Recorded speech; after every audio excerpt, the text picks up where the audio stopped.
All right, we have another special guest on the pod today. He goes by Dappz, and he is the founder of Dappz Sports. If you have TikTok, if you have Instagram, if you have YouTube, I'm sure you've seen some of their very entertaining content, whether it's breaking high-end product, trade-up challenges at card shows, or top 5 lists, which I love. If you've been to the bigger card shows in person, you might have met Dappz as well, making some deals. But today he's here with us to talk sports cards. So Dappz, welcome to the podcast. Clark, pleasure to be here. I'm excited to be with Five Card Guys. Amazing opportunity I have. Love it. So I was very much looking forward to this talk as well. So I usually start by asking our podcast guests how they got into collecting, but you've built this impressive business in the hobby. So on top of sharing when you started collecting, I was hoping you can also share when did you figure out this could also be a business? And I'm just wondering, how did it all get started for you? So I started collecting in the 90s, Pokemon. I was the prime candidate for being, like a Pokemon rookie, a true rookie, right? Yeah. And my grandfather was a scout for the New York Jets. So I kind of just, through the family, loved football, was a huge sports fan, played basketball, baseball, golf, every sport growing up that I could possibly play. I always wanted to be outside. And, fast forward to, a couple of years ago, the way that Dappz Sports actually started was a YouTube channel. It was me talking directly into camera and just explaining to people, hey, I've bought these cards. I made X amount of money on them. Mm-hmm. Or, hey, I bought these cards and I lost X amount of money on them. And I think that the authenticity and then me just being genuine in the camera, talking about my wins and losses and showing, hey, if you're smarter than me and you make the right picks, you can make money in this. That's cool. Yeah. I think I first caught wind of you on Instagram and then on TikTok, of course. But so that was interesting. You started on YouTube. When did you kind of go from YouTube and to the other social media platforms? Was that shortly thereafter or a bit later? So Instagram came next, right after YouTube. And then I started to break. And it just, like you said, it took off. And one day after the next, it was more and more of my time and energy that I had to put into the stream. Right. And eventually it got to the point where I couldn't really manage myself producing the YouTube videos and being on stream every single day. And my priority was keeping the stream going every single night, being on at 5 p.m. and going until the stream ended. It became an obsession for me where I wanted to make sure that, the little niche community that we had built on Instagram could rely on Dappz Sports to be live every night at 5 p.m. Okay. So when you started with your breaks, did you break on Instagram or on different platforms, or was there one that you were really dedicated to? Dedicated to Instagram at first, and there was a lot of players in the game though at the time. There was Polwax had been live, Layden Sports Cards, Mamba, Bullpen. Yeah. The guy who really put me on his name was Shap. He runs a company called Pol Kings out of Florida. So he was one of the first accounts I saw where I'm like, wow, breaking down math and going, I could be doing a nice amount of money from my bedroom if I follow this formula, or even if I do 20% of what he's doing. Yeah. And that's how it started. Cool. Was it hard for you? I like to ask breakers that are big into the game. Like, was it hard for you to find product? I guess that's one of the key challenges to really getting breaking going. It was in the beginning, and fortunately for me in California, we're very close to this spot called Frank & Sons. Anybody who's not familiar, it's kind of like a flea market / mall, but it's all for collectibles, Pokemon, sports memorabilia, sports cards, Pokemon, anime, Marvel, and they got toys and they got Funkos and they got literally everything that a kid could really want. Right. So that was 45 minutes away from me. I could always drive there, pick up product. And then I made some relationships online through Instagram with kids in the Midwest. And whereas in Los Angeles, you wouldn't have your blaster boxes and your mega boxes on the shelf ever, these things would sit in Tennessee and Texas and Alabama. Some people just, they didn't collect cards like they do on the, the shores like New York and LA. So I developed a couple relationships online, and people would hit their local targets and sell them to me and ship them over here. Cool. That's amazing.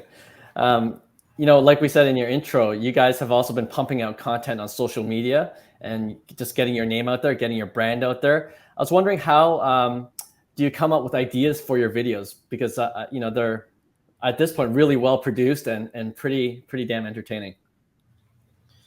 So that's the push and pull of being a creative, right? And I rely tremendously now on a team of people, our editors, our producers, our everybody in the background who you might not see on camera every single day. And Right. a lot of it is, you consume content. We all consume content on our phone, whether it's Instagram or TikTok or YouTube, and we resonate or we like that particular type of content. And I might see a piece of content that has to do with, let's say, golfing, right? And I'm like, oh, I really like the way that guy edited that video, right? And it's a golf tip. And then I go, how do I do that same exact video, but instead of for golf, how do I do it for sports cards, or how do I do it for Pokemon? So a lot of it comes from just watching other people and what you see with your own eyes that you go, that's a cool piece of content. Nice. And you know what I like about your videos, and you kind of mentioned this off the top, it's your authenticity when you got started. And what I'm thinking about exactly is when, for example, when you're ripping, you just don't show us the hits that you guys get, which a lot of channels do, but you also show us your major busts, like the recent video you did with Cassius opening the hobby box of Panini Prism Football. That was hilarious. But you still made that content fun to watch. There's a bit of authenticity and also a bit of fun. On that note, I want to ask you also about the twins, Bo and Sam, who are pretty hilarious themselves and also do that kind of content really well. How did you get connected with those guys? So funny story. Remember back in my YouTube days, this is pre Dappz Sports on Instagram breaking. Yeah. Bo and Sam DM'd me after seeing one of my YouTube videos and said, my uncle has a Michael Jordan rookie card, BGS 9. Would you be interested in buying it? Okay. And that is how we met. Is that right? Oh, wow. Okay. And when did it get to the point where you're just talking about cards and whether you're interested in buying, selling, to them helping you out with the content creation part of your business? So Bo and Sam are just true, sports cards addicts, right? Like they love ripping packs, right? And like we all are, we love to rip packs open. And they, soon after I said, no, I'm not interested in purchasing the card. I had actually just purchased a PSA 9 Jordan like a year earlier. So I wasn't in the market. And then it became, hey, can we come buy boxes from you? Because back then, finding blaster boxes and mega boxes was an extreme challenge to find them in a Target or a Walmart. You couldn't find them there. True. So now they kind of have this guy who, they could drive an hour. I think they were in Orange County at the time. So they were about an hour away from me. And they were like, we want to rip cards this bad. We'll drive an hour to some guy we met on the internet place, right? To pick up cards. So they drive over and they like I said, they had a genuine love for ripping sports cards. So we connected, and then they would ask questions, and then we just kept talking about TikTok content. And, I was very impressed with the following that both of them had built for themselves. I had been building mine. I was, probably 20% of the following of theirs when I met them. And as we started to talk, they basically pitched me, hey, we'll create content for you. We just want to rip some boxes. And it seemed like a pretty fair deal to me at the time. Sure. Let's rip some and film it.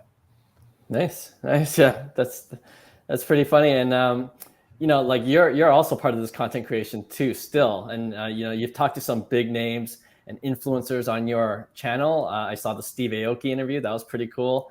And guys in the hobby we all know, like Jeff Wilson, Seablez, and Michael Rubin, of course. Who would you say you had the best time, or at least the most interesting time, talking with about the hobby? That's a great question. Going to Steve Aoki's house, he's got like the coolest house I've ever been to. It's like the ultimate man cave. There's multiple pools and saunas and cold plunges, and there's a trampoline into a foam pit. And he's got every collectible that you could ever think of. Steve has got the coolest house I've ever, and you're just walking around like, is this Megatron's helmet? You know what I mean? And like sitting there on a piano, and then there's this incredible Mickey Mouse Banksy in the living room. There's just really, really, really cool stuff in Steve's house. And then he's a true collector of not only cards but art and toys, figurines, etc. So Steve's got to be up there at the top for me, just because it's authentic, it's genuine. He really loves to collect. Yeah, yeah, and if you follow Steve Aoki's channel too, he's not ashamed of talking about his collections and anything he breaks open. So it's pretty awesome. Um, More logistics question now. You're in the business of breaking, which we talked about, and that also means you have to always be on top of getting inventory and staying on top of that side of the business. And then you're creating content for your socials, which we also just talked about. So I'm wondering, how do you find time to manage all those things now, especially as your channel gets bigger? And what's your typical day like these days? Clark, it's difficult, man. It's not easy, Sure. and it's been a it's been a learning experience for me over the last couple of years. Just prioritizing what's important at any given time, right? Because in the beginning, all I cared about was content, creating content, because I thought that was the driver in the company. But then you realize you need a significant amount of funding to create content, right? It's not cheap. Now there's not to say there's a tremendous amount of TikTokers who do it from their bedroom and are so creative, and I admire them. I'm like, wow, I don't think they put any money into this. They just used what they had around their house and their creative brain just produced this, which I, like I said, admire so much. So it kind of went from I want to produce content to breaking, which just took over. And then breaking became what I had to do every single day. And then I hired 1 breaker and 2 breakers and 5 breakers and 10 breakers. And then I didn't have to break as much. And then so now 3 years later, I'm slowly going back to focusing a little bit more on content the way I did in my early years, which is amazing for me because everything seems to come full circle. And like, this has been my vision from the beginning. Dappz Sports is a media company. We want to produce content that is educational and entertaining for everybody who's watching. And we will continue to do that. And we'll also be in the live shopping game on TikTok or Instagram or Facebook or whatever, Fanatics Live, eBay, whatever the channel is on. We want, the hat and the sunglasses to be on there, making sure everybody is aware of our brand. Nice. Yeah. And definitely a pretty distinct logo and branding. You guys have done really well there. I like to ask this question to those who are really invested in the hobby as you guys are. Where do you see the hobby being in like 5 to 10 years? I know that's a hard question, but in general, do you see more growth, less, new companies coming into the space, Fanatics dominating everything? What's your thought on the future of the hobby? I absolutely think there'll be growth in the hobby over the next 5 to 10 years. I don't think Michael Rubin invests money to lose it. I think he invests money to produce and make money. I've met him, extremely bright guy, another guy I admire. And I think that the same way they did an incredible job of marketing for the jerseys for NFL, NBA, MLB. Now they're getting WWE and UFC and soccer, and they even have NCAA deals now with Alabama and Texas or whatever other teams they have. Right? They did an incredible job of reaching their audience, and now they're going to leverage their audience into the sports card market. And we could see. I mean, I think 10x the hobby is a high ceiling, but even if it's 2 or 3x, it's a lot more people in the hobby, which ultimately will increase the demand for cards. So if you are in supply of low numbered, low pop gem mint 10s or just low numbered cards in general, the value of your cards is going to go up because there's more buyers in the market. Right. So I am just I'm excited to see it unfold over the next couple of years. We're over here at Dappz Sports. Listen, sports cards are definitely our focus, but we have visions of 100 streams in a warehouse, not only selling sports cards, but Pokemon, anime, Marvel, Dappz toys, Dappz kicks, Dappz, right? All these different streams will be creating and producing and selling and live shopping. Yeah, sounds exciting. And we're there with you guys. So we think the sports card industry and the trading card industry in general is a lot of room to grow. So we're waiting for that journey, and it'll be a lot of fun. I guess one question I didn't think of that I want to ask you now. I think I recently saw that clip where you did meet Michael Rubin, who I hope I'll get to meet one day. How was that? What was that experience like? And just talking with James Harden, I think it was that same clip um, when you were with Michael Rubin. What was that like? Yeah, Mike has been super good to us, and with his time and just being the person that he is, a billionaire. Obviously he's hanging out with celebrities all the time, Yeah, has major influence in multiple markets, and we asked him if he would come to our shop, and he pulled up, and we did some box breaks and shot some content together. And nice. he didn't have to do that. So he really, really we appreciate that over here at Dappz Sports, and that's why I'm confident that he's going to make the right moves to expand the hobby, increase the audience, increase the people who come into the hobby, and we just want to be a part of over here at Dappz Sports.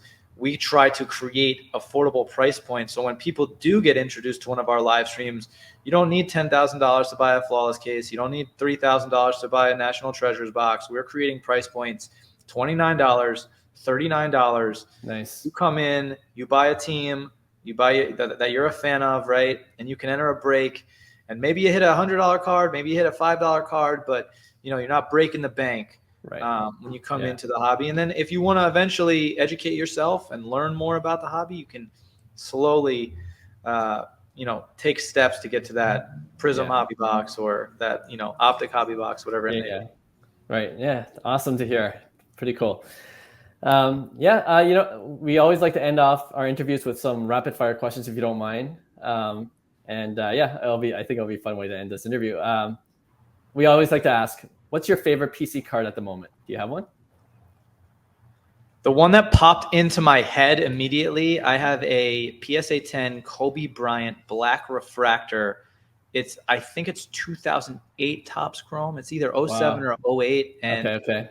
I'm obsessed with like 07 Chrome, 04 Chrome, 08 Chrome. Yeah. There's a couple years, but 04, 07, and 08 are probably like my top three. And I'm on eBay like, oh, should I buy this one? Should I buy that one? And I'm like, right. Nice. Yeah, pretty iconic, that, especially the 07, 08 year, for sure. I agree. What card was your biggest hit in one of your breaks? One of the biggest we hit was a Nebula Joe Burrow 101. And at the time when we hit it, like, he was the greatest thing since sliced bread. It's not right. The 0-2 Joe Burrow, right? That still early. The Browns, right, in the rain. I think that was totally overblown. Joe Burrow lost and this and that. I'm like, it's week one. He has a hurt calf, and also it's raining, right? So right, it's taking a lot. I agree. I'm still a big Joe Burrow believer for sure too. So I'm with you. You've been to several card shows. What would you say is the most underrated, or the card show that more people should check out? I don't know if it's underrated, but the card show that everyone should check out is the Dallas Card Show. It's every 60 days. It's the most stable. You're always going to have a good time there. Sometimes the traffic is up, but even when it's not up, there's still plenty of deals to be had. There's people who are from the East Coast who are going to be there, West Coast, because it's kind of central, right? Or the most central you could be in the States. And it's really comfortable because the hotel is at the convention. So you take the elevator down, cool. There's a restaurant right there. You walk past the restaurant, and that's the showroom floor.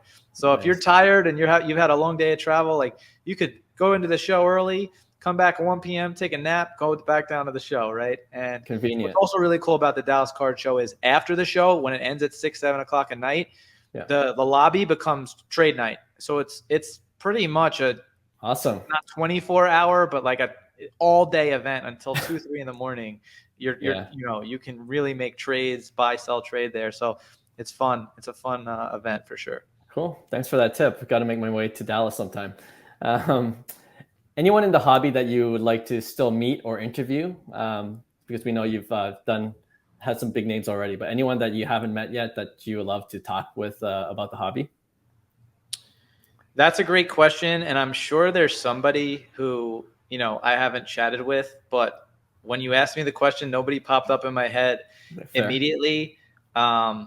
I think that I'd love to talk to Post Malone only Right. because of that Yeah. Magic the Gathering card that he recently purchased, and That's I'd love to huge. pick his brain. And I'm not even the biggest Magic the Gathering guy, but I'm just like curious. I have so many questions. How Right. he got into it, like how he came Yeah. up with that number, right? The experience with the guy he Yeah. bought it from. So No, that's cool. Well, I don't know if you know this. We're a Canadian podcast, or we're based in Canada, and that one ring card was broke open in Whitby, which is just 30 minutes from Toronto. So there's your Canadian connection for you right there. love it. I love it. And on that note, the last question I had for you, and all our podcast guests get to answer this. We make this last one specifically a little bit more Canadian centric. So I was wondering, who do you think is the best Toronto Raptor of all time? My favorite Toronto Raptor of all time is Damon Stoudemire. I Okay. was the biggest Damon Stoudemire fan, and I thought Mighty the Mouse, Raptors yeah. logo was the coolest thing ever when the expansion teams, the Raptors and the Grizzlies came out. I was a big Raptors guy. Definitely had a Raptors jersey.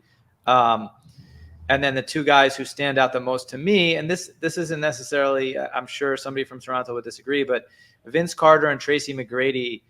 Yes. Like I think I had a McGrady jersey, the purple one with the black back, right? So right. they're the guys who I loved as Toronto Raptors the most. But I guess I would probably go with Vince just because he's just such an iconic figure. That dunk he did through the legs was like he started that, right? For sure. And you know what? If I did a poll of this question, Vince Carter is by far number one on the list. And Damon Stoudemire, that's the first. So you're the first to kind of mention that. So I'm glad you gave a shout out to Mighty Mouse. Yeah.